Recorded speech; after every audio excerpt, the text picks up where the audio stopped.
A downtown attack outside the Taste of Cincinnati, a young couple beaten by teenagers. They were taunting them, teasing them. I heard some racial slurs thrown out there. Tonight we have new video of the attack as the woman who called 911 walks us through what she witnessed and why she says this was racially motivated. Just a frightening scene described in detail on that 911 call. And the victim is the son of Hamilton County Prosecutor Joe Deters. He was walking with his girlfriend on 9th Street the other night. WLWT News 5's Brian Hamrick leading the way for us on this developing story. Brian? Yeah, Mike, well, we talked to the woman who saw this attack, who called 911. She described it as brutal and disturbing, not only for what was being done, but for what was being said. More than 500,000 came to the Taste of Cincinnati, but what happened outside the event left some with a bad taste. 5 assaults were reported. It bothered me all weekend after witnessing that. This woman didn't want to be identified, but saw the one a Metro bus caught a glimpse of.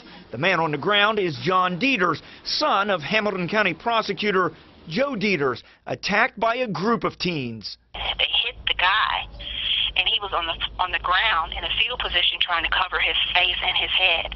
At this point, they were no longer throwing punches. They were stomping and kicking him. The woman called 911 and screamed that the attackers got out and helped stop it. I was speaking to the dispatcher and trying to give her, blow by blow of everything that was happening. The victim is white. The attackers are black. So was the woman who helped rescue him. She says she witnessed one more disturbing aspect. It was clearly some sort of racially motivated attack.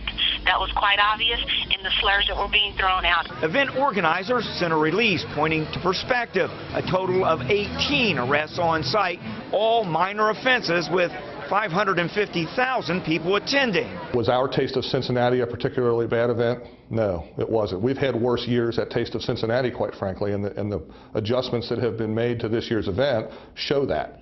So now we've got some other adjustments to make, and we'll carry on. Now, Joe Deters told us he believes that woman who got out of her car and helped stop this attack saved his son's life. He was hospitalized, but he's been treated and released. Reporting live, Brian Hamrick, WLWT News 5. And right now there are no suspects, but one caller did provide a license plate number.